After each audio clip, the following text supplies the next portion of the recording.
Hello, and welcome back to Pop Culture Graveyard. I am Hollis. With me, as always, is Dave. Hello, Dave. Missed you, Hollis. Missed you. Well, I got it. Sending it back. How you doing, Hollis? I'm doing okay. If you're not on the YouTube yet, popculturegraveyard.com, you are missing out. Dave just popped and locked for us. He is, of course, referencing the film we are doing today, 2019's Booksmart. Dave, how good was this film? I feel like you were taking a chance. It was a love letter to you. It was like, Dave, you're going to get this. I was like, I feel like Hollis could go either way for him. It is one of the best movies I've seen in a very long time. Yes, that's what I wanted to hear. Also, the most shocked I've ever been to love a movie. Great. I opened it up. There were pictures. You know how the various streaming companies they show you more than you want to see before you even see it. Right. They're like, first, a preview. I'm like, no, I'm about to watch it. Right. But all that stuff, I was like, this isn't for me. Mhm. And then instantly amazing. So good. Isn't it amazing how quickly it grabs you? What I love about this film the most is that you and I both grew up with a sort of edict that we just took at face value, which is you can succeed academically in high school, or you can be cool and popular. And this movie explodes that notion. Yeah. Along with others that we hold. Yes. That men of our age hold. Yeah. Right. I really hope that it captured, at least in 2019, where high schools were at and where they're headed, as far as them being more open and more accepting of people who are different and people who they already put in a different box. I hear all the time about this new generation and how they're more, I don't know, they're kind of fragile. Then I watch this and I'm like, oh, the kids are all right. Yeah, the kids are all right. I see these kids walking around in Boulder. It's like you're seeing 7 cliques at once, and they're all together and laughing and having fun. And this movie portrayed a bunch of that. I picture people of the age of the movie, or people who were in high school in 2019. I picture those people saying, yeah, it's about how hard high school is. And I'm like, oh, for me, it's a movie about a utopian high school. Yeah, it absolutely is the way high school should have been and wasn't. This film, I almost see as someone was like, hey, Superbad was really popular. Yeah, okay. Let's make a female version, except let's make it really, really intelligent. Mm-hmm. Let's go real places and get deeper. And mission accomplished. What was the guy's name in Superbad? Jonah Hill. Jonah Hill. I'm sorry. I picture Jonah Hill being like, oh, somebody made like a female Superbad, and watching it and going, oh my God, we could have done that. Dave, this all comes full circle because Beanie Feldstein, who stars in this film as Molly, Jonah Hill's sister. Oh, wow. I was waiting to pull that out later for you, but I'm happy to blow your mind now. Oh my God. I hope that she was like, I'm going to make a super bad. I'm going to make it better than, I'm going to make it super good. Yeah, super good should have been the name of this. It could have been the name. Dave, you got to do a graphic. I definitely will. I definitely will. I just want to mention the taglines for Booksmart. There were 2 of them that were on the posters and other promotional material. One of them is, you read them wrong. It's got read in there. It's misjudgment. Yeah. I personally think that's a stretch. Yeah, it's not as sexy. And then there's our personal favorite, getting straight A's, giving 0 F's. Yeah. I mean, if somebody came to my table with those 2, there'd be no contest. Giving 0 F's works so great. Because giving 0 fucks doesn't work at all with getting A's. Getting A's is a letter. So in the attempt to make it movie poster acceptable, it becomes a better slogan. Yeah, no, it's brilliant. Somebody got a promotion off that tagline. That's just so good. That's a good one. This 2019 film was directed by Olivia Wilde. It was her directorial debut. Olivia Wilde is, of course, an actress. I don't think you can do better for a directorial debut than, I almost said super good, than Booksmart. Before I get to the actresses, I want to talk about who wrote it. It was written by Emily Halpern and Sarah Haskins. The screenplay was on The Blacklist, our old favorite, Dave, where Lars and the Real Girl was, where Juno was, that goes unproduced, and then suddenly someone has a vision to make it, Before it came to the screen, it was rewritten by Susanna Fogel and Katie Silberman. So there are 4 writers on the film. They all brought something unique to it. It's one of the smartest films. It definitely earned the word smart in its title. It stars Caitlin Dever as Amy and Beanie Feldstein as Molly. We pick up these 2 best friends who we can tell right from the opening are a band apart, whereas most of the school has been acting out and being their true selves and giving in to peer pressure and all the other things you do in high school. These 2 characters devoted themselves to the notion that high school, as we've said, Dave, many times, high school is temporary. Let's just get through it. Let's get the best grades possible, and let's move on to college, where we can then be our true selves and give into peer pressure and have fun and whatever else. It's just a matter of choosing when. It really is. But high school, college, the workplace. Yeah. Wherever you decide to lock in. Right. I'd like to lock in now. And we see that their plan worked. They have gotten the grades. They've each gotten into good schools. They speak several languages. They do. They can throw down with Chinese if they want. Yeah. We pick up the action on the last day of high school. Molly is in the bathroom and she overhears people talking about her outside and talking about, basically what a loser she's been because she only cares about grades. There's all the kind of like physical stuff and I wouldn't have sex with her if you paid me kind of stuff. But it's also peppered with compliments. It's weird. It makes them it makes sure that you don't think that those people talking about her are horrible or have no feelings. It's almost like it's a shame that she doesn't do anything because she's so smart. It's a shame that she's not at parties because she's nice to look at. It's almost like every dig comes with a little tiny bit of positivity. Yeah, it's like these backhanded compliments thrown in. First of all, it's the most positive shit talking I've ever heard in my life. Most positive takedown of a person in the stall ever. And it's brilliant because it front loads the eventual inclusive moments to come. It shows you that these people do not hate her. Mm-hmm. It shows you that if she showed up at a party, maybe things wouldn't go terribly. So it's a good scene in many reasons. And a lot of the scenes are like that. They're all extremely informative.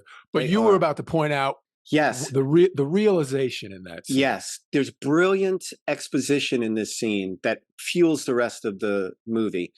At this moment, this character of Molly calls them out by what she thinks is going to be a really great smackdown. And it's that, you know what? Laugh all you want. You guys were popular. You guys had fun in high school. But guess who's really going to succeed? Me. I'm going to Yale. And I'm going to laugh at all of you guys wherever you go. Good luck with where you go.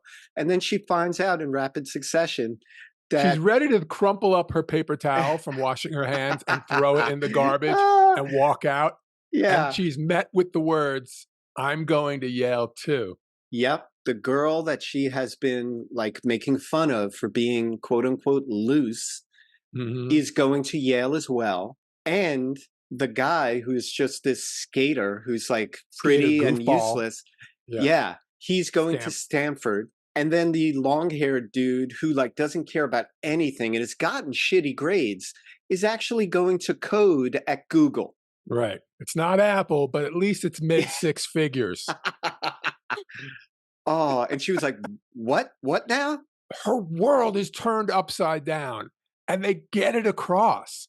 They even do. Remember that scene in Jaws where the camera, they focus. Put Sheriff they pull focus in the bathroom on Molly as the realization sinks in that she could have done both. Yep. She didn't have to choose. One more thing about this bathroom scene. The character who's going to Yale with Molly is nicknamed AAA because supposedly she gives the guys, air quotes, roadside assistance. And Molly has referred to this character as AAA to Amy and saying that she blew guys on the side of the road and has talked this way about her. And so you're not surprised when the AAA character is mean to Molly in the bathroom and says, when we get to Yale, I'm going to pretend I don't know you. I'm sure you understand, or something like that.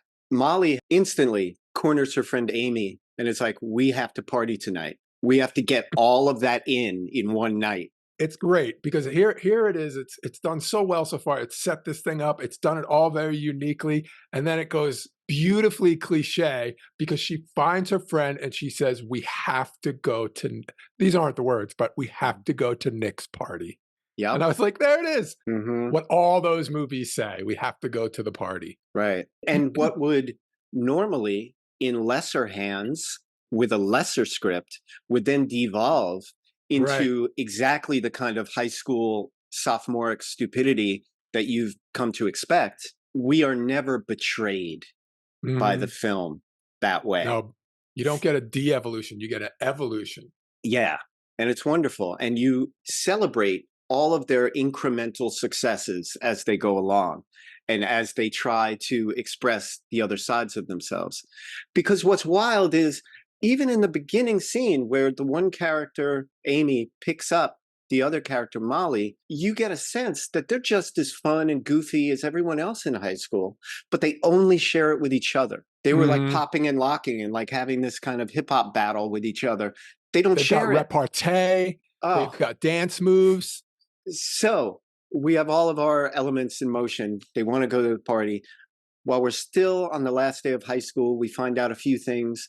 We find out that Amy's character, who likes girls, she has a crush on a girl named Ryan, who is a skateboarder and like tattooed and kind of And looks sort of nerdy, which I love. well, there's a reason she looks so real. And there's a reason she pulls a perfect kickflip on her Yeah, skateboard because she's a skateboarder. there it She's a is. skateboarder first. Victoria Rusega. If Mm. I don't know if I'm pronouncing the last name right, but I paused it when she pulled that kickflip. I was like, I think that girl can skate. The Didn't other look kid like a too, the kid going to Stanford, he's a skater too. yeah. That character Ryan, Hmm. so real, such perfect casting. Yeah, Yeah. The principal, played by Jason Jason Sudeikis. Sudeikis, who was at the time the paramour of Olivia Wilde. They were together and had kids, and Ah, that would okay. blow up later and be a big scandal. But Jason Sudeikis plays the principal, and Principal Brown. Principal Brown, perfect. It almost sounds like Encyclopedia Brown, like it's just this kind of cartoon character, which is how you view all of your teachers and people in authority. If you're characters other than these two academic people. Well, I feel like the adults in this movie they remind me a little bit of Peanuts adults, like wah wah wah. It's funny because they're sort of inconsequential and they're sort of like outside of the story Right. in a way. And they have names like Mr. Brown and Mrs. Fine. Like they're Well, simplified. well, I was going to say that's the great part. It's like to everyone else in that school, that's exactly who they are. Is that Charlie Brown teacher with the disembodied voice? But Hmm. to these two, to Amy and Molly, these are cool people. These are their only peers, Dave, Yeah, these are and their peers. Yeah. and they idolize them. They Mhm. see Principal Brown as being on a higher level they want to get to, and they idolize Miss Fine, and they almost Mhm. have like a kind of crush on her as far as like I want to be exactly like her. It's really cool. And it's great because I love that these sort of disembodied voices, these sort of inconsequential adults, whatever, they're all played by heavy hitters. Yeah, Like the adult cast in this is major. it's It's great. big names. Yeah. Jessica Williams, I have always loved since Two Dope Queens that she did with Phoebe Robinson. She was on the Mhm. Daily Show. The Daily She, Show stuff was great. she's brilliant. She's beautiful, but The also she's Shrinking just Show like now. cool as fuck.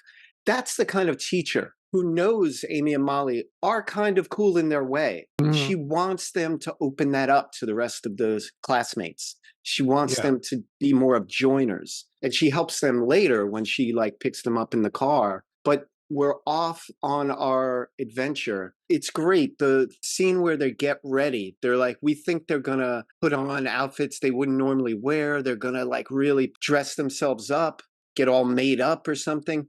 And instead, what do they put on, Dave? Yeah, they put on those mechanic coveralls. Blue mechanic coveralls that Yeah. it's almost like a nerdy, Accented with Devo. like right. Yeah. Like accented though with a kerchief or a Yeah. fanny pack. Yeah. Yeah. And a beret, Oh, yeah, and a beret, yeah. They look and amazing. they look amazing. But Yeah. also, I was thinking about it, and it's like they have a job to do. Right, They're yeah, they're putting it's the on their proper work outfit. outfits. Yeah. They have a job to do. They have to get ready to go to a party. They have to find out where the party is, first of all. Yeah. Who knows? It's at Nick's aunt's house, wherever that is. Yeah, well, that's a funny thing. They are so removed from the rest of the class that they don't know where the biggest party of the year is. They don't know where it is, which says so much. And now that you're saying that they put on their work gear, Yeah. it really feels like the filmmaker is doing this is the hero's journey. Mm, This is yeah. prep for the hero's journey. And they are the hero, and they're like hand sanitizer, chapstick, mace. Yeah. And they're And so so, adorable together to watch. oh, All of their interactions are incredible. yeah, it's great. It's true friendship. We talk about, like in Breaking Away, we talked about how these guys grew up together and they have their tribe. We talked in The Holdovers about people who hadn't found their tribe yet. What's great about this is Amy and Molly already have their tribe. It's a tribe of two. Yeah. And they occasionally let other teachers into it or other faculty members into it, but they haven't yet built the tools to let their classmates into it. And it's kind of protective too. They have this little thing, a shield of sorts. And so Mhm. it's great that they are now aspiring to break through. In order to get to Nick's party, which they don't know where it is, Molly makes a call that she didn't want to make to this unpopular kid whose family is wildly rich. He drives this It's a Pontiac Firebird. oh my God, I had a Pontiac. I didn't have the wing on the back. I had a Pontiac Firebird, a 77 in college. That's Um, what it is. It's a 77. oh my I'm God, it was my car. almost Oh, positive it's a 7 that's wild. with a fantastic paint job. One of the girls calls it like Guy Fieri's Wet Dream or something. It's all Oh, fire. yeah. Yeah, it's perfect. And the license plate is fuckboy. Yes. FUKBOI. Oh, Oh, it's God, I wonderful. love Jared so much. I love him Oh, so much. oh, he's amazing. He's He's such a trying. sweet kid. Yeah, And he tries hard. he's super rich, super egotistical. Tons of confidence. And for some reason, he really loves Molly. He likes her Mhm. and is constantly trying to include her in stuff. There's a rumor that his father bought him a hooker for his 14th birthday. Like, And it has like, to be real. It has to be real because of the details. yeah, Amy Um, says it has to be real. She had a hearing aid, that's my favorite. He sprained his ankle. right? She had a hearing aid. Yeah. Oh, so funny. So anyway, Jared is constantly with this character. At first, I thought it was like his sister, but it's not. It's just a close Mhm. friend, Gigi. Gigi. She's played by Billie Lourd, who is Carrie Fisher's daughter, who Ah, I've always loved. She was in Scream Queen. She's just amazing. She's super likable on the screen. She's almost drawn like a cartoon character, but it rings true because there are people in high school that seem one, indestructible, and mhm. two, seem to be everywhere at once. And she Yeah. nailed it This movie, I won't ever know if it ever feels disjointed because they sewed Gigi through the movie through the fabric of the whole movie. Yeah. and pulled it tight. There's actually a thing in physics where you fold a piece of paper and you say, now these 2 points are together. Put a point on this piece of paper, side of paper, this side, they're far apart. But if you fold the paper, they're together. I think that Gigi is the quantum mechanics of this movie. She's this thread that is funny and interesting, and she kills it. So anyway, Jared has Gigi with him always. It seems like she's on drugs. It might just be really good vitamins. What is her intro song? I mean, we're going to get to the fact that there's Oh music my in this God, movie. yeah. Money by Lita Lee 47. I don't know. I looked it up. Mm, Amazing yeah. song. No, there's great songs in this. As long as you bring it up, I should say that the music was handled by Dan the Automator. And Okay. there were like really interesting choices throughout. And I mentioned this is a female super bad but intelligent. That movie was wall to wall black artists trying to give to the white characters in it and imbue them with a sort of soul or funkiness that they don't have. Right. This film had a lot of like really interesting hip hop that definitely fit the vibe of the high school experience and also paid tribute to how badass these lead characters are and how all the characters were in this film. They deserved cool music and they got it. The music choices in this were so good. It actually brought me around to a bunch of modern rap and hip hop styles that I really haven't had time for. I've been like, it came too late for me. I get that it's Yeah. popular. It's not for me. This movie delivered the music to me in moments Hmm. that made me get the music. Yeah. This was like the And best mixtape ever. I listened to it afterwards. The soundtrack for this movie is like 20, like it's a lot. There are some Um, fucking bangers on this. oh my goodness. Yeah. And there's Unreal. stuff, there's Handsome Yeah. Boy Modeling School and Yeah. CeeLo Green and stuff like that. But Hmm. so many of them are total bangers. So this character of Jared is called by Molly because she thinks he's the best chance to take them to this party. I think that And she thinks he's the best chance to answer the phone. She says, well, no yeah, one's answering my texts. right. It comes Yeah, to that. it comes to that. Right. Yeah.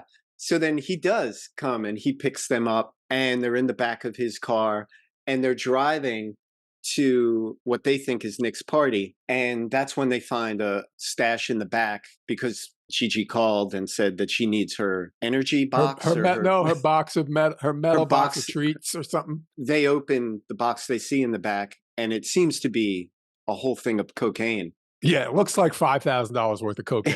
It really Yeah, does. yeah. So they're freaked out. They're like, we got to get out of here. They think they're going to be pulled over and arrested. And then when they reach the destination, it turns out that Jared says it's just her vitamins. She likes to crush them and snort them. Because he stopped short, they're covered in the cocaine. Or they're covered in the vitamins, I should say, Yeah. which is instantly called back as soon as they see Gigi because she's like, oh, you smell great. You smell like my vitamins. Yeah.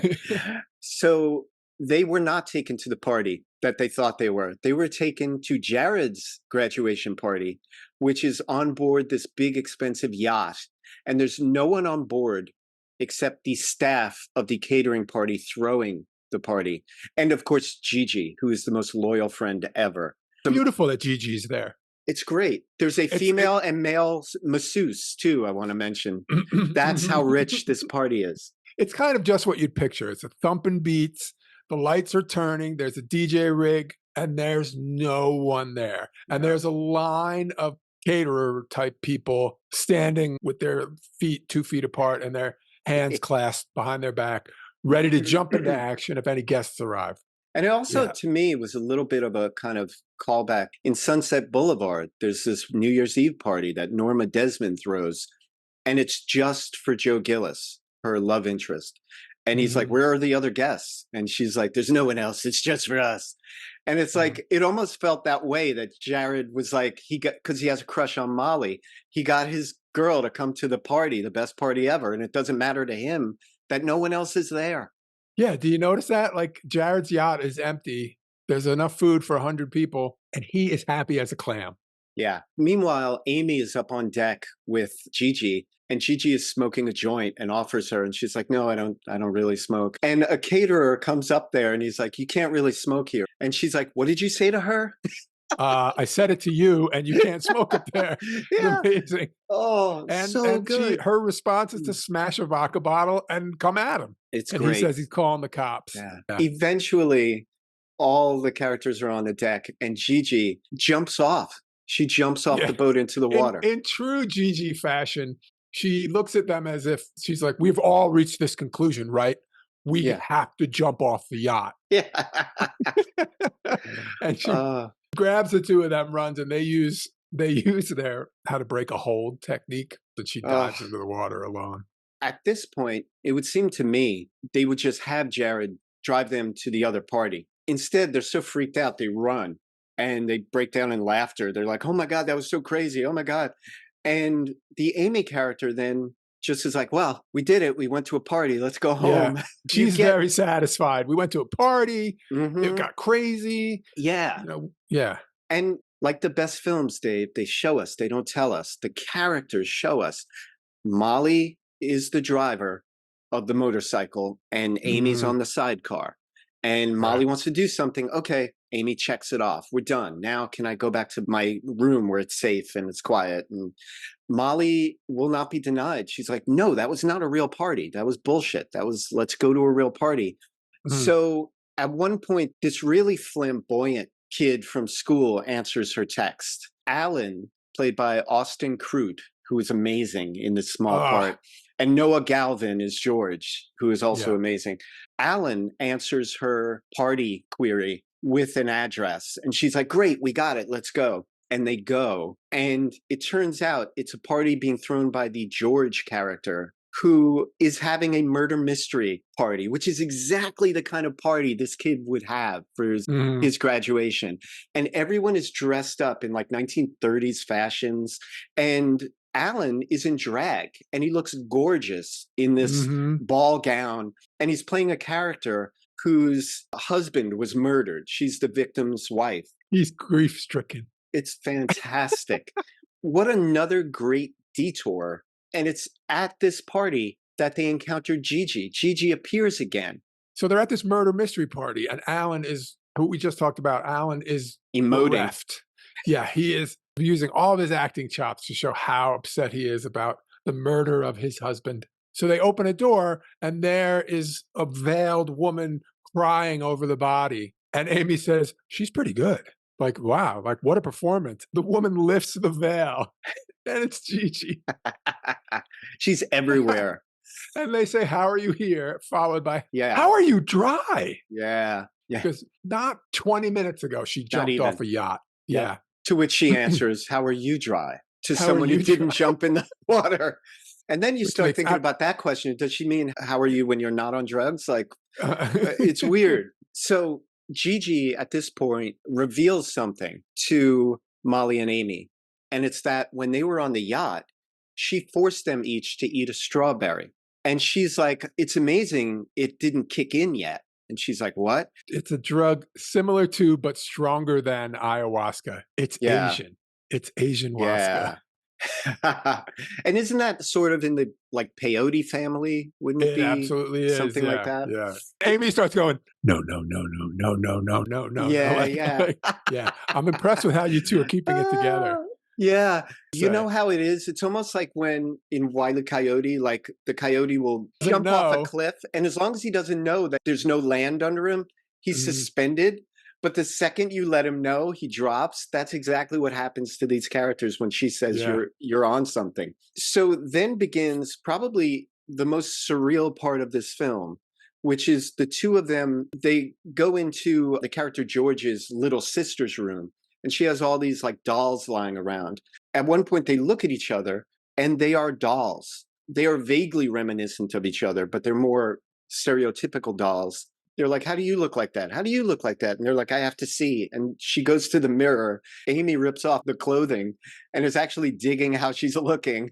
Has this smoothed out Barbie type of body. Yeah. And it's the like other Barbie one is meets like, Bratz. yeah. Molly's like, we have to get out of here. And so the two of them exit the party, walking like characters who can't bend their arms or legs. It's a brilliant exit. Payoff of the Barbie scene, because it's we're yet to mention the Barbie scene is actually animated Barbie versions of the girls, or they're stop motion animation or something like it. There's a fair amount of it. They talk a lot. They do a bunch of stuff. They climb a dresser. And years before the Barbie movie, they are fucking with a lot of the shit that movie. They're talking about.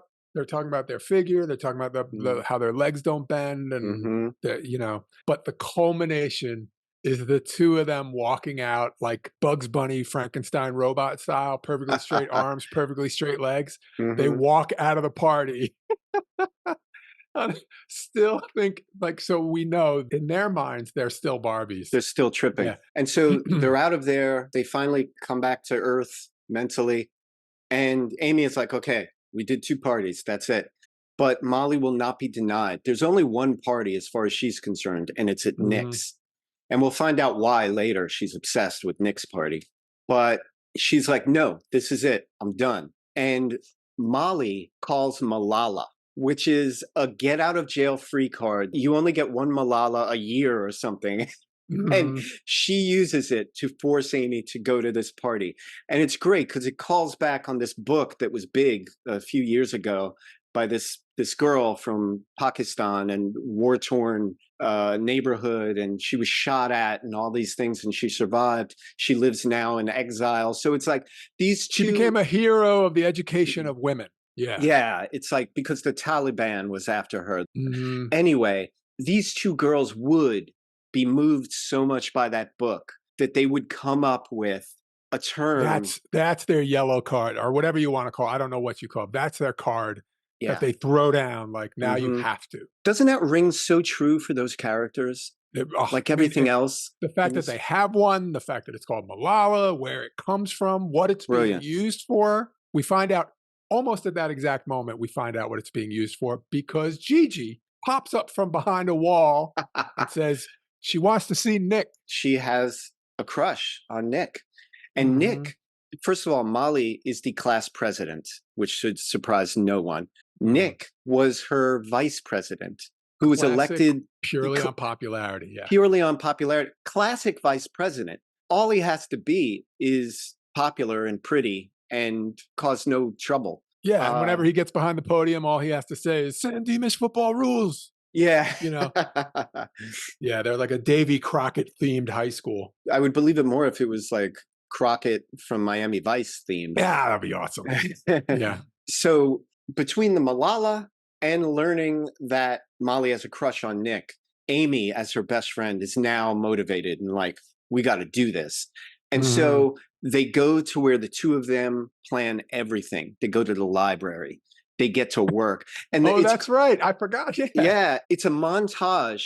And as they walk in, another thing that rings so true, they wave a knowing glance at the librarian who knows them well and lets them in. It's Mhm. probably after hours Right, and right. they still are there. That's when they put out maps and they put out papers and they're trying to, Yeah. and I they're, think they go on microfiche, they they do it do. all. Yeah, yeah, they do And it then all. after all that, they find out not from the library and they're like Right. learned shit. They find out from just watching a social media clip where the party is. They see a stack of like 15 pizza boxes from this pizzeria they know. And they're like, they would have the address. Amy comes up with that. So then they go to the pizza place. They're stalking the delivery guy. And when he comes out in the car, they pop up behind him with hair obscuring their faces. And they make him believe he's being like held at gunpoint Another or something. beautiful scene. Such a great scene. Is that guy famous? He was so good. Mike O'Brien.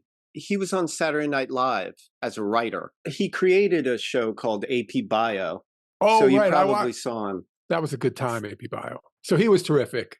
This guy is great because he, in very short order, the delivery guy turns the tables on them. He shows them that he has a gun in the car to deal with situations like this. He's super matter of fact. He's like, have you, ladies, how old are you? It appears you haven't thought this through. Do you Right. even have a weapon? I have a weapon, pulls out a gun. Mm-hmm. And he's being sort of, you kind of think he's an amazing person. He's telling them how dangerous it was, how they should have thought better of it. Like he's He's looking telling out them, for them. yeah, it really seems like he's being a terrific guy. Like, Within 40 minutes, I could have you hogtied in a cabin outside of where anyone could hear you. right. And they end up just asking him if he can tell them where the pizzas were delivered. Yeah. Yeah, and he goes, "I'm gonna give it to you just because 'cause I'm worried about what you'd get into if you still had to find out, so I'm gonna give it to you." And Yeah. then they say, "Can you give us a ride?" He's like, "Of course." And they wait for him to pull away, and he goes, "I'm being sarcastic. Get out of my car." We've experienced these characters in real life when we were growing up. They're looking out for you, but they're being a dick about it. Mhm, mhm. They want to Yeah. scare you straight almost. It's enough that I'm saving your life. I don't Yeah, I don't have have to be nice about about it. it. Yeah. It's like this magical character who like, "Well, we have this thing we need to solve, and if you don't do it well, it looks cheap, but they did it really well." Yeah, And he becomes useful. But right. go on. He becomes useful down the line. So they finally have entree to this party. They know where it is. They're excited to go. They finally have the address. And yet, Amy leaves her phone in the car of the delivery guy. And Molly, her phone is dying. She has 2% left. 2%. Never Does even a been there. Never It even sounds been there. Me terrifying. either. Dave, women get there. Oh, right. I charge my wife's phone all the time. It is perpetually at 5%. I don't know. I'm so anal about it. I'm always at 98%. She's always at Yeah. 5%. I don't get it, but I carry backup chargers. I do all yeah. kinds of things. So it is a thing. I should say that between two of those last moments, they ended up taking an Uber that was driven by their principal. Oh, right. Yeah. That Yeah. was That's early early on. on. So there's plenty of adventures that these girls go on, and they're learning things throughout the whole night. It's weirdly like the sirens, the centaur, and or the Right, cyclops, and they have to right. get through these trials. It's like Yeah. this Odysseus journey, this kind of, Yeah, yeah. yeah. And I don't mind bringing that sort of highbrow analysis to it because I'm like, Right. it's that good. I think it was thought about. Hey, man, if the Warriors can be the Anabasis, this Right? fucking movie can be anything it wants to be. Yeah, then this can be my The Odyssey. the Odyssey. So now now they've got the party. They know where it is. Right. But they don't have a way to get there. 2%. Molly does a Hail Mary call to their favorite teacher, Miss Fine. And she puts it in, and then the phone dies. She doesn't even know if she's coming. So Yeah, they're she sitting. blurts out their location and their situation. Yeah. So they're sitting in front of this pizza place, and Miss Fine shows up because that's what cool teachers do. She's actually thrilled that they're going to a party. It's Mhm. what she wanted for them. She also realizes the blue boiler suits are not the way to arrive. So she's like, I am a single woman in Los Angeles. I have clothes in my car. Look through those bags. And they pick out outfits, and they're both sequined outfits. I know, they're like practically really over the top cheerleader outfits or something Yeah, almost like crazy. total disco outfits, like crazy Yeah. in your 20s outfits. Amy's looks kind of almost like an evening kind of outfit, but Molly's, it looks like something a villain on the 66 Batman would wear. It's Yeah, like this like the bright green with a Poison white Ivy collar. disco version. Yeah. Yeah. Yeah, it's got a little Jolly Green Giant in it. Yeah. But they both show up at this party in those outfits. Yeah, let's talk about this because this moment, we're nervous for our girls. We love them, and Yep. we love them a lot by now. And they're walking into the lion's den in our minds. We're really worried about how they're going to be treated. Both fingers crossed and be like, come on, please accept our girls. And we get it in such honest ways. We were expecting, who told you you could come to this party? Who the fuck Mhm. invited you? That's worst case scenario, right? Worst Who case the fucking scenario. right, But right. very plausible. Totally plausible. And Yep. instead, what do we get? Oh, look who's here. Yeah. I can't believe you came. And Nick, who we've been told throughout is that he's dumb, Mm-hmm. he says, what a huge compliment that Molly is at my party. I am honored. And he means it. Not only that, the skater kid going to Stanford, he comes up and is like, hey, so cool. You need something? I'm your guy. He's that guy. I know these dudes, you know. There's Yeah. a dude who says, like, I'll mix you drinks. If you need a Mhm. particular drug, I'll go find it for you. If you're having trouble, if someone's Somebody beating you, hassling you. you Yeah. come to me. The best part of any of this for our characters, Nick, who Molly has a big crush on, immediately pairs off with her. And Ryan, who Amy has a big crush on, immediately takes her and is like, so cool you came. I've always said you should hang out more. Mhm. And pairs off with her. And so we think they're both getting wish fulfillment of the highest order. It's almost like a false ending. Well, they must be wrapping it up. I mean, these guys are getting what they want. Also, I don't know if you had this thought, but I was like, any minute now, we're going to cut to them still in their Devo suits, passed out at the pizza right. place, coming back from their drug, whatever. I didn't have that, but that could have been the case. It could because have. it was going and too well. They do. There is a dream sequence or a daydream sequence where Nick sweeps Molly off her feet. Reality is better than her imagination. And Nick is a gentleman and he's charming and they play beer pong together. They not only played beer pong, but the two are flirting hard. Yeah. Nick is absolutely giving her every reason to believe they're into each other and that it's going to happen. It's great to see her enjoying that, regardless of what happens. I do want to mention that Molly, who's I thought never flirted with boys, but you know what? She has such a rich, imaginative life. Like she's constantly thinking about what she would do in situations. I think that's why she's a great flirt. And her and Nick are having a terrific time flirting with each other. Mm-hmm. And then Amy is spirited away by her dream girl, Ryan, and wants to go in the karaoke room. And they go in the karaoke room, which is where we get to hear one song we know. Yeah, Alanis Morissette. Yeah, yeah. And it's kicked off by George, Noah Galvin, and he's putting it all out. He's all that energy. And at the end, I think he even screams out like an ex's name, like his ex's name. Yeah. He's like, sorry, it got It gets personal. too real. Yeah. Yeah, yeah. They talk Amy into belting out something, and she's good. And you feel like you see Amy do something hard to do in front of people for the first time ever. And on her own, not in the Yeah. sidecar with Molly. She doesn't have Molly's not in the room. Molly doesn't even know she's in there. Yep, She's driven by her crush on Ryan, and things are going really well. So they she's are. going to ride that wave. And Yeah. she belts out, "You ought to know." Yep. Ought to know. Her singing starts off timid, it builds, Mhm. and then she does that karaoke thing where what you call reckless abandon takes over. Yeah. And she just sings it. And George said, no breath control, but she's good. Right. It wouldn't last. Which is high praise from him, Yeah, actually. yeah. And then the room erupts with applause when she's done. Gets us very, very high so that it can, Yeah, it's you true. know. But also, I was thinking of something in that. I'm like, at no point did George say to them when they were at his murder mystery party, "Oh, relax, have a drink. We're going there after this." Oh, right. Yeah, yeah. At no point. Yeah, that's a good point. That's a good That would point. have saved everybody a little bit of drama. Yeah, But you know Hollis what? continuing to find ways to maybe I'm make the movie not sorry. work. I'm sorry. But you know what? No, it does work because that's fucking high school. Nobody tells each other Mhm. anything. They just fucking show, oh, Yeah. you know him?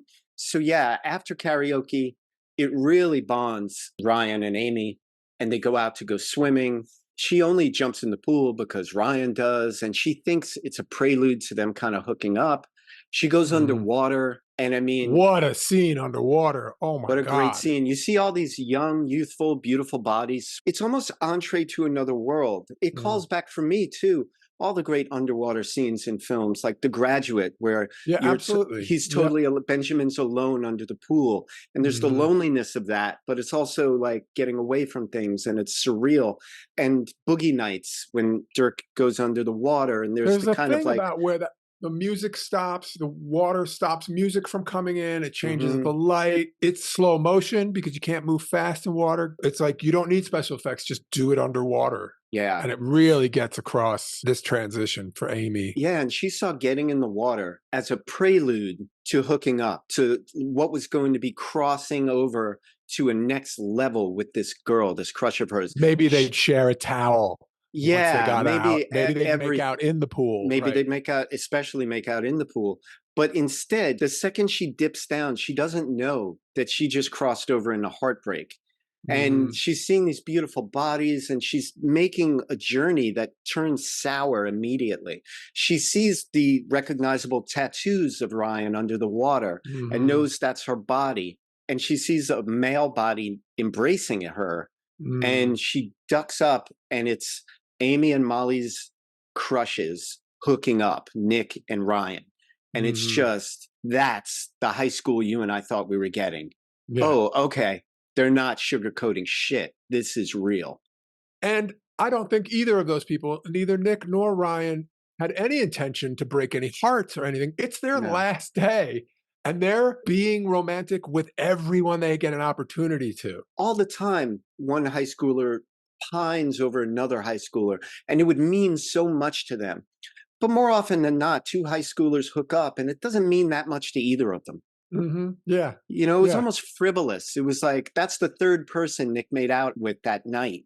And yet it would have meant so much more to Amy. Yeah, they have Right. no idea they're breaking hearts. They No. really don't. They're not bad guys. They weren't leading them on. Well, It turns out they're leading them on, but you know they're what, leading though? everyone on. Molly has no idea that this is probably just how Nick talks to every girl. Mhm. Yeah, Everything that's is true. a flirtation. He's blessed genetically. That kid found out early on, when I want something, I flirt, and 9 times out of 10, I get it. After a while, he becomes that thing, and that's just, "Oh, Molly's a girl. I'm gonna talk to her like I talk to Ryan, like I talk to anyone, like, that's Also, how you talk to he's like, girls." "This girl went out on a limb and came to my party. I wanna be nice to her. This Mhm. is how I'm nice. Right, This is right. the only nice I know." When I watched the movie the first time, it just seemed like he was being false with Molly. He was giving her false hope. But watching it again, I'm more with you of just, oh, I'm being nice to her. And nice reads as flirtation. a lot of the time. I remember a lot of times I was being nice to girls and they thought I was flirting with them Yeah, because guys are sure. not nice to girls usually. And that works in both directions, a young lady can console a guy who's having a hard time, and that Hmm. guy is like, "She digs me." Hmm. And it's like, Yeah. "No, Yeah. no, she's compassionate. There's a That's difference." true. That's Yeah. true. So anyway, she's heartbroken. Amy quickly puts on her dress. She's soaking wet. She tries hard to find Molly. She goes from room to room. That's a great scene too, because I've been at those parties. I've been Oh, brokenhearted. yeah. I've gone from room to room looking for my friend. And you're a little impaired. And no matter what room you go into, everyone's having the kind of night you would want to have. And you feel Yeah, more yeah. alone. Mhm. She finally finds Molly and she wants to go and she wants to spare Molly. Yeah. I think this doesn't ring true. I think she would have told her Ryan is hooked up with Nick. I think she would have told her as her It friend. it's I don't, unreasonable of her to think that she can get Molly out of there without her knowing that Nick is with Ryan. Amy's too smart. yeah. I You think said you're she's right. impaired. You said she might be impaired Oh, because they yeah, were yeah, that's drinking, they were true, doing yeah. And things. they're drinking, they're also coming off of dosing, Right. Right. and And that she, can last a while. and she just got out of a pool. She was underwater. Yeah. It's kind of Yeah. all, yeah, I will buy into she doesn't want to break Molly's heart about Nick. She just wants to leave. And Mhm. so Molly doesn't want to go. And then Amy calls Malala to get her to go. And she ignores it, Yeah, we know which that's is, coming. Yeah. which you already know from the earlier scene. This film is great. Nothing happens that isn't front loaded earlier. Yeah, There's a yeah. logic that runs through the whole film. And she pretty much ignores the Malala, which is like, Sacrilege. it's a breach. It's a breach of etiquette It's of the insane. highest order. Yeah. And so they have this monster fight. The most beautiful fight scene I've ever seen in an argument style fight scene I've ever seen in a film. It is insanely good. It's the two of them facing each other. It's not cutting A, B, A, B. You see both faces. I don't know how many cuts are in it, but there's not many, and there No, may be none. I think there may be none. And the background slowly evolving from nobody gives a shit Mhm. to everybody's watching, and phone recording lights are starting to go on. Yes. Yes. The background people are out of focus. The fight is emotional. It's full of words. There's lots of words. It is beautifully shot. It It is. I think it's one shot. She pans back and forth. Right. She lets one each whoever's speaking sort of dominates the Yes. frame, but And it at doesn't one, cut. Mhm. no. And at one point, their fight becomes inaudible. And it's beautiful because after a certain point of talking and you know that you're not getting through to each other, words don't matter. So why show them? And I don't know about you, Dave, but at that point, when I saw the phones, I thought we were going to get a typical I thought, fucking movie. yeah, I The know. the I phone thing know. would have been up online. It would have been a bullying thing. It would have been a Maybe they don't get into their prospective schools because they who were knows, exposed for the horrible things they said, you know? right? And it didn't go there. It was just like that's what happens. A room with 35 high school kids, this knockdown, drag out fight by the two people that we never see do anything that isn't just studying and talking about school politics. And sweet to each other, The best right? friends ever, like joined at the hip, as every teacher would say about them. That fight is insane. It's spot on. How well it is portrayed. Who made this movie? Olivia Um, Wilde. that she deserves credit. That was incredible. It It's was just incredible. one of several brilliantly shot scenes. Scenes. Yeah, yeah. For me, it's the one. For me, That's the one for you. and there's a lot. You know, one other thing that I want to call back from earlier that makes the fight so special, and it's another thing that Olivia Wilde and the screenwriters front loaded. These two characters, not only have we only ever seen them be supportive and kind to each other, but they talk each other up constantly. There are pep talks that go back and Oh forth. yeah, it's like a thing they do. Yeah. Yeah. And like when they get dressed up, or even when they put on anything, it's like, I can't even look at you right now. You are too fierce. Get out of here with Yeah. that Yeah. gorgeousness. Like they are so supportive because, you know, you can have two, say, brothers in a movie because brothers are always Mhm. getting each other in a headlock. You can have two of these guys like fighting each other and it doesn't mean anything. But when Right. you've seen two people as supportive and loving of each other as these characters, and supportive where like the one character, Amy's parents, think they're dating. Yeah. Doug and Charmaine. Doug and Charmaine, who are great, played by Lisa Kudrow and Will Forte. So Yeah. when characters like this fight, it means something. Yeah. These are people who, if one of them says, "How do I look?" the other would never say, "Great." They would say, "Call the paramedics. I'm I'm dead." It's It's incredible. so fucking Yeah. adorable. Yeah. It's so adorable. It's so positive. There's so much positivity in this Yeah. whole thing. It's crazy. Ah, so after the fight at the party, obviously they go their separate ways. So Amy is so worked up. She runs to find a bathroom. She knocks herself into one of them. She slams the door, splashes water on her face, and she's crying. She's crying, kind of mourning the loss of her friendship, the loss of her crush, the kind of fight she just had, she's recovering from. Mm. And she instantly learns that she's not alone in the room. The mean girl is there. Hope. How great is that? That the mean girl's name is Hope. Diana Silvers, who is gorgeous and is an actress and a model, and you can see why in real life. Mm. And Hope instantly begins doing what she does. She just starts peppering her with little insults, tiny cuts. Amy's like, "Can you not do that right now?" Hope is like John Bender in The Breakfast Club. Oh, yeah. Judd Nelson character. Hmm. Super cool. The clothes say I don't try hard. The hair says I don't try hard. Just naturally gorgeous. With a whole And truckload of I don't give a fuck. yeah, yeah. And Yeah. 1,000 stinging retorts. And Amy calls her on it. She's like, "I know that you have this whole personality where you act like you don't give a fuck, but can you actually just be nice to me?" Like, Mhm. I'm not in the mood for it, or whatever she says. They slowly kind of get in each other's faces. You don't know if it's going to be an altercation. And Amy kisses her. It's reciprocated. And they begin making out and they begin taking each other's clothes off. We think that this is going to carry through to fruition. There are a couple of Amy makes a missteps, small mistake, a small mistake, a which mistake of centimeters, really. of centimeters, which Yeah, we don't have to go further. it's not necessary. Not necessary. But then Amy is so messed up inside that she vomits all Onto over. She vomits on Hope. Hope doesn't take it well. She doesn't take it well, as understandable. Yeah. And having seen the film once, I was very happy that I was able to look away before it happened because I couldn't take it again. And so that puts an end to that. And so later, Amy's character is stuck with all the other kids who are still stuck in the party because they're scared of getting arrested by the cops.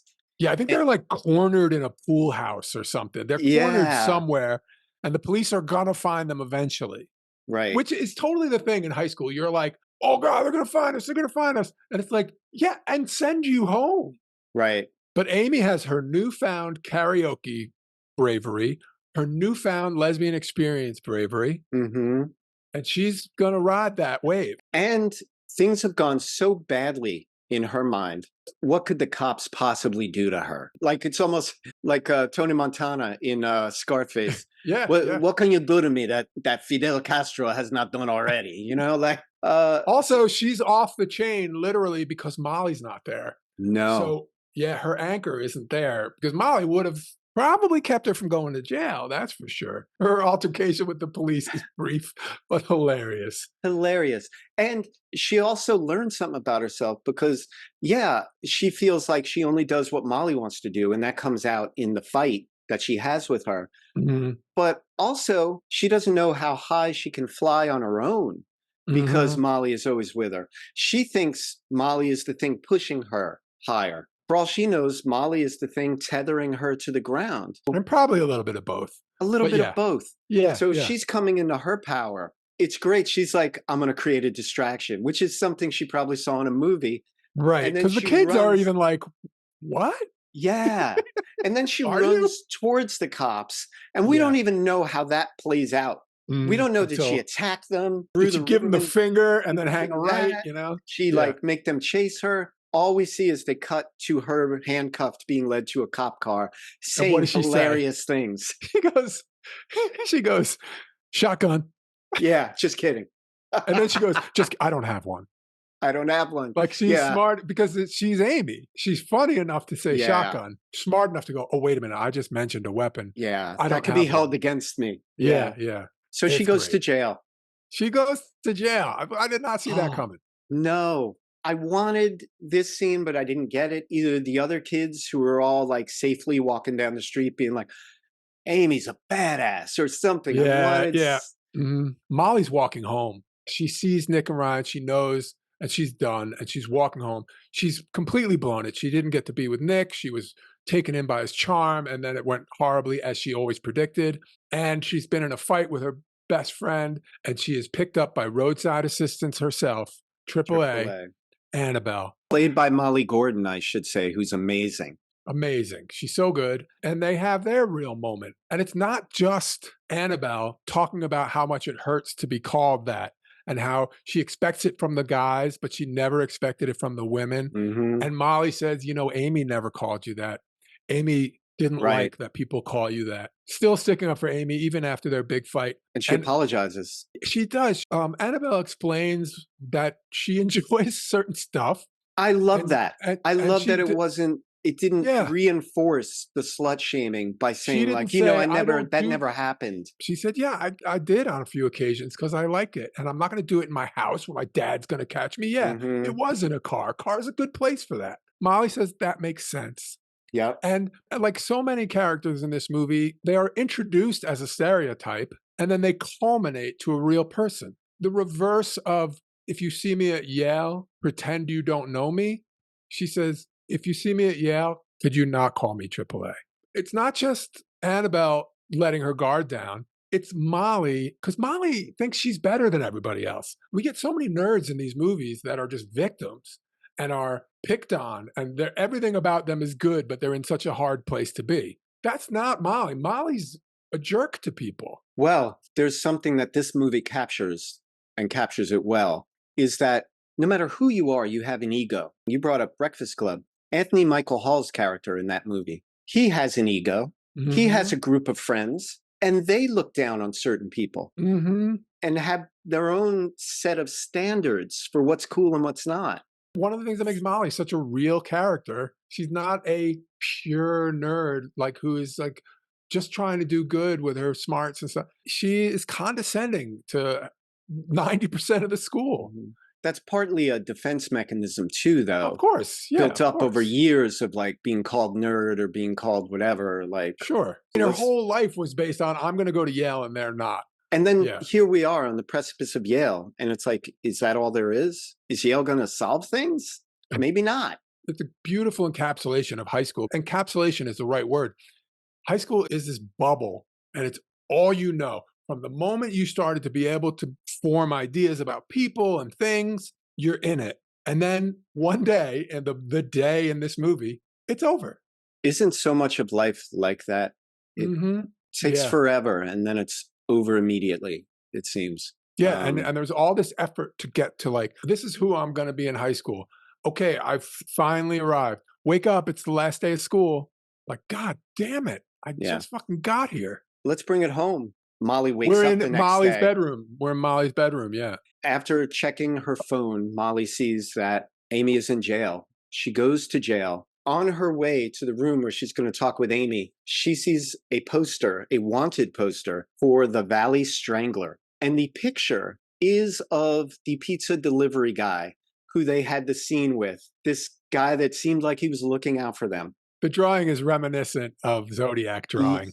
Yeah. She's taken aback by this, like, holy shit, that's the pizza guy. Then she goes into the room and like in Midnight Express, they each talk on phones with glass in between them. She says, I'm coming to get you. It's graduation. And she's like, you can't get me out of here. And it turns out she's got information that the police want because she knows who this Valley Strangler is. We got info. We're going to trade you for some information on who the Valley Strangler is. So we cut to the graduation. Jared, it turns out. We haven't given a lot of time, but we haven't given a lot of pub. He's wonderful. He is explaining to Principal Brown that Molly has tasked him with being her number two. He allows him to start the speech for Molly, who is running late. I love that the speech opens with like, "I am a powerful woman," or something like Yeah. that, and it's just more and more of that. And Yeah. Jared is like, has absolutely no qualms about reading it He word for word. doesn't. Yeah, He says, yeah. "Hello, I'm Molly Davidson." And then he Yeah, yeah, continues yeah, he does. with being a So, smart and the yeah, crowd doesn't even there's not like big laughs. There's just like, no, "Oh yeah, yeah, we yeah, got you, Jared. We know what." yeah, And so and Amy is driving Jared's car. Molly is in the passenger, and they're weaving all around. running red lights, driving in the wrong lane, weaving over the double yellow. It's all fine. We've learned enough to know that they're gonna make it. And that this filmmaker is going to take care of us. Yeah, She's yeah. not going to let anything happen to our characters Yeah, that we love I now. very much was not nervous about Hmm. in the back of my mind, I knew that in a different situation, I would be nervous about the way they were driving, Right. but I had been prepared and I felt safe, Hmm. and I really enjoyed this crazy drive to the graduation. Yeah. So they make it to graduation. Before completing her speech, started by Jared, Molly gives Jared a big kiss, and you feel that they might start something, or maybe not. Who knows? But Mhm. it's there. She finishes her speech. We get to see Amy and Molly, who have made up and are best friends again, saying goodbye to each other at the airport because Amy is off to do a gap year She's gonna help women in make Botswana make tampons because apparently lions are attracted to blood. So oh, I half joke, half it sounds like it could even be real. And so they're saying goodbye at the airport. And some things are said, but the impact of this scene is what is not said. And the subtext. Each of these people who have been in each other's hip pockets for many years are going to have to be without each other for a year. they can't face it. They can't face it head on. They They're can't get saying into goodbye to it. each other like it's a week or a month. Before Molly drives away, call back to the opening, Amy jumps in front of the car and starts popping and locking. Mhm. And she says, like, I can be the last one on the plane. Let's go get pancakes. "You want pancakes? Fuck yeah!" Yeah. Amy, at the beginning of the film, Amy would have been the first one on the plane. Yeah. This, let's go get pancakes. Fuck it. What could happen? Is so born of the adventures they've had together. Mhm. Now they have a little sugar in their game. And I like that. Yeah, yeah, yeah. So, summing up, I mentioned during LA Confidential, it's a fantastic movie and it was great to see. But where my head is at now, I don't need that much plot. I don't need that many shoot 'em ups and explosions. I'm very much more in smaller films and into the ebbs and flows of real life. And this movie delivered that Your in a word. holdovers, your Lars Oh, and the Real Girls, yeah. oh, so Even good. even Meatballs, like, in a gonzo comedy way. It's tough and interesting out there in regular life without anyone getting shot. You know what else, too, Dave? Yeah. The thing that I want from film, if I distill it down, is I want to see growth. I want to see an arc. I saw something, I think it was called Brad's Status. It was by Mike White, the guy who did White Lotus. It's from like 10 years ago, maybe. Ben Stiller stars in Mhm. it. And this character was exactly the same guy in the beginning as he was in the end of the film. And I just wanted to throw stuff at the screen. I'm like, why am I here? I didn't sign up for a character study of a Mhm. static personality. I want to see growth. I want to see someone a little better than they were before because that's all I want to see out of myself. I want to be a better person tomorrow than I was today. I want to be a better person 10 years from now than I am today. And this movie delivered us that. But I feel like it's a film thing. If I wanna watch people be exactly the same over and over again, I'll watch a sitcom. And some sitcoms actually manage to evolve their characters, and that's Yeah. impressive. Yeah. But in a film, I'm not gonna put up with the person being exactly the same from beginning to end. No. I don't know if kids of the age that this movie portrays saw this and said, "This is garbage," or saw it and said, "Wow, this is close," or what. Right. But it felt good to me. It felt right to me. This high school is utopian compared to our high schools. This movie did so many things so well. I don't know if I said so about the music, but I prefer scores. I prefer Mm. music that's written for the movie. Using an actual song can take me out of the movie. This was the most beautiful use of modern music in a film I've seen so far. It I was think perfect. also you make a good point. A score would not ring true. In high school, it's very much, oh, there's a hot new track. There's a hot new track, Yeah. you know? And each person has their own hot new track. Yeah. And also the music is used in a interesting way. For instance, when Molly and Amy first come on the scene together, the Volvo pulls up, you get dum, dum, dum, dum, dum, dum. And Yeah. they're doing their popping and locking, saying hello to each other, dum, Mhm. dum, dum. And then the music stops and they become these completely awkward nerds who are just going, you can hear their sneakers on the ground. And with the music, It's it's like, great. these are the two coolest girls in the world. And without the music, you're like, aw. Yeah, that is directly attributed to Olivia Wilde, the way you shoot that, because she's showing us how they see each other, and then she's showing us what the neighbors see. Yeah, yeah. Like yeah. with a split right down the middle, Yeah. audio Perfect. wise. Yeah. Perfect. She does it again on Gigi, who comes in with the wind blowing through the hair and the song about money. And then she falls out of the window and the music stops. Fantastic. Yeah, Yeah. fantastic. So well done, Olivia Wilde. Well done, Dan the Automator with the music. Beautiful. Well done, all the actors and actresses. I couldn't point anyone out as a weak link. In a room full of such young people, holy cow. Right? And they were tough roles. Yeah. Those are tough roles. Oh, very impressive. I don't know about you, but I want to go back to high school now and do it right. Well, you know what? I will say this. One of the reasons I was able to enjoy this movie so much is because of a trait that I have that I like in myself, which is I have no problem being happy for other people who have something I don't have. I don't have that trait. And if you're still listening to this podcast, please leave us a review. Let us know your thoughts on the podcast as a whole. We would love to hear from you. All right, Dave. Pleasure as always, my friend. Thank you for recommending this movie, Hollis. Currently in my top 10. Oh, I love it. I love that for you. Okay, pal. See ya. All right, buddy. Hollis and Dave would like to thank you for enjoying Pop Culture Graveyard.